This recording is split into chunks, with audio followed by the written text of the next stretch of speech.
Soujanya case ಬಗ್ಗೆ ಜನರಿಗೆ ಗೊತ್ತಾದಾಗ ಜನ ದುಃಖ ಪಟ್ರು. ಅಯ್ಯೋ ಪಾಪ ಹುಡುಗಿ ಜೊತೆ ಎಂತ ಅನ್ಯಾಯ ಆಯ್ತಲ್ಲ ಅಂತ ಎಲ್ರು ಬೇಜಾರಾದ್ರು. ಆದ್ರೆ ಧರ್ಮಸ್ಥಳದಲ್ಲಿ ಅದೇ ತರ ಘಟನೆಗಳು ಬೇಜನ್ ನಡೆದಿದಾವೆ.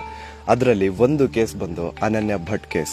ಅನನ್ಯ ಭಟ್ ಮಣಿಪಾಲ್ ಮೆಡಿಕಲ್ ಕಾಲೇಜಲ್ಲಿ ಫಸ್ಟ್ ಇಯರ್ MBBS ಸ್ಟೂಡೆಂಟ್ ಇರ್ತಾಳೆ. ತನ್ನ ಹಾಸ್ಟೆಲ್ ಫ್ರೆಂಡ್ಸ್ ಜೊತೆಗೆ ಧರ್ಮಸ್ಥಳದಲ್ಲಿ ಇರುವಂತಹ ದೇವಸ್ಥಾನನ ನೋಡ್ಲಿಕ್ಕೆ ಅಂತ ಬರ್ತಾಳೆ. ಅನನ್ಯ ಭಟ್ ನ ಹಾಸ್ಟೆಲ್ ಫ್ರೆಂಡ್ಸ್ ಅನನ್ಯ ಭಟ್ಗೆ ನೀನ್ ಇಲ್ಲೇ ದೇವಸ್ಥಾನದಲ್ಲಿ ವೇಟ್ ಮಾಡು, ನಾವು ಮನೆಗೆ ಹೋಗ್ಬಿಟ್ಟು ಬಟ್ಟೆ ಎತ್ಕೊಂಡ್ ಬರ್ತೀವಿ, ಅದಾದ್ಮೇಲೆ ಎಲ್ಲರೂ ಸೇರಿ ಆಗಿನ ಹಾಸ್ಟೆಲ್ಗೆ ವಾಪಸ್ ಹೋಗೋಣ ಅಂತ ಡಿಸೈಡ್ ಮಾಡ್ಕೋತಾರೆ. ಸೊ ಸ್ವಲ್ಪ ಹೊತ್ತಾದ್ಮೇಲೆ ಮನೆಗೆ ಹೋಗಿ ಬಟ್ಟೆ ಎತ್ಕೊಂಡ್ ಬರ್ತೀನಿ ಅಂತ ಹೋದಂತಹ ಹಾಸ್ಟೆಲ್ ಫ್ರೆಂಡ್ಸ್ ದೇವಸ್ಥಾನಕ್ಕೆ ವಾಪಸ್ ಬಂದು ನೋಡಿದ್ರೆ ಅಲ್ಲಿ ಅನನ್ಯ ಭಟ್ ಇರಲ್ಲ. ಸೊ ಸುಮಾರು ಹೊತ್ತು ಫ್ರೆಂಡ್ಸ್ ಎಲ್ಲ ಸೇರ್ಕೊಂಡು ಅನನ್ಯ ಭಟ್ ನ ಇಡೀ ದೇವಸ್ಥಾನದಲ್ಲಿ ಹುಡುಕ್ತಾರೆ. ಆದ್ರೆ ಅನನ್ಯ ಭಟ್ ನ ಒಂದು ಸುಳಿವು ಅವ್ರಿಗೆ ಸಿಗಲ್ಲ. ಸೊ ಸುಮಾರು ಹೊತ್ತು ಹುಡುಕಿ ಸಾಕಾಗಿ ಕೊನೆಗೆ ಅನನ್ಯ ಭಟ್ ನ ಏನೂ ಸುಳಿವು ಸಿಗದೆ ಇದ್ದಾಗ ಆ ಹಾಸ್ಟೆಲ್ ಫ್ರೆಂಡ್ಸ್ ಎಲ್ಲ ಅನನ್ಯ ಭಟ್ ನ ತಾಯಿ ಸುಜಾತ ಅವ್ರಿಗೆ ಕಾಲ್ ಮಾಡ್ತಾರೆ. ಆಂಟಿ, ನಿಮ್ ಮಗಳು ಅನನ್ಯ ಅಂಡ್